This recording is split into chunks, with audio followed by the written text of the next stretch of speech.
review, make all the profits go to the fucking federal government, you know, fucking, that's a funding mechanism too. Yeah. All of a sudden, C-SPAN, most popular broadcast, dude. Can you think about that? C-SPAN, all of a sudden, watched by, 330 million people a night. Portion goes to the funerals? No, fucking, no shot, dude. No, literally fucking piss on that after, who cares? We're going to talk about some good news, but like not full good news. And that is the death penalty sentence of Julius Jones, who was convicted of murder in 2002, has been commuted by Oklahoma Governor Kevin Stittt. Now, this was such a fucking profound injustice. And I'm going to give you guys the details of this case. This was such a profound injustice that it wasn't just like celebrities like Kim Kardashian, football players, whatnot. People that actually grew up with Julius Jones and I think played basketball with him back in the day a little bit, like literally conservative and Christian leaders were saying you have to commute this death sentence.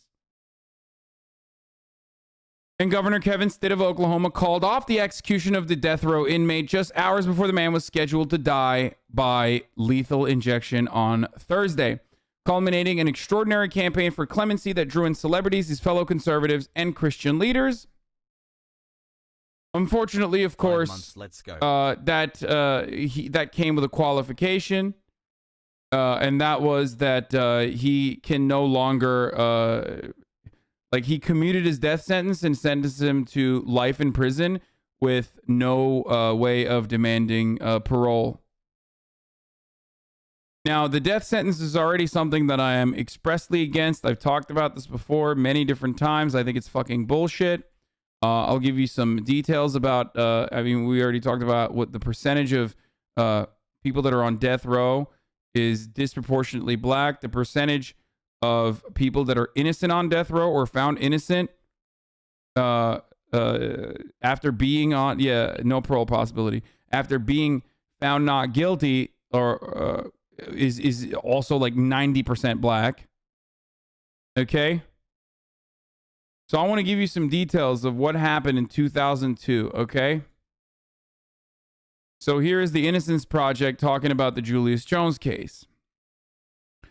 In 1994, Ron Williamson came within 5 days of being executed by the state of Oklahoma for a crime that he did not commit.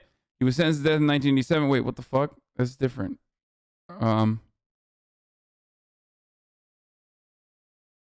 Okay, 34 years later, Oklahoma is poised to repeat this horrifying error.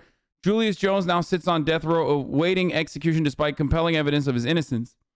So in 1993, is there a video? Actually, I kind of want to show you guys like more, but in 1999, at the age of 19, Mr. Jones was convicted of murdering a businessman after a prosecution and trial marred by egregious failures, by the way, by his defense counsel and police and prosecutorial misconduct. He was sentenced to death.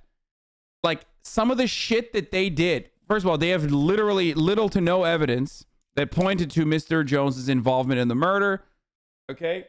Except for the fucking dude who said he was a getaway driver, and then he pointed at him to fucking get out of prison, get out of a longer prison sentence, and he was out of prison in 15 years.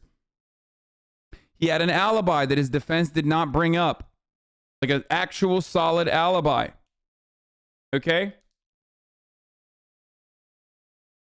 Oh, here, they talk about it anyway. Here, I'll just talk about it. Little evidence pointed to Mr. Jones' involvement in the murder. He did not fit the description provided to the police.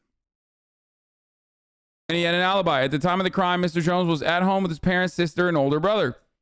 Still, prosecutors relentlessly pursued Mr. Jones despite these conflicting details and the absence of conclusive evidence.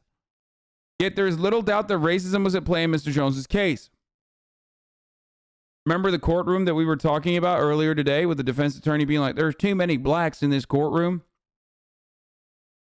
Now think about Oklahoma in 1999 for a second.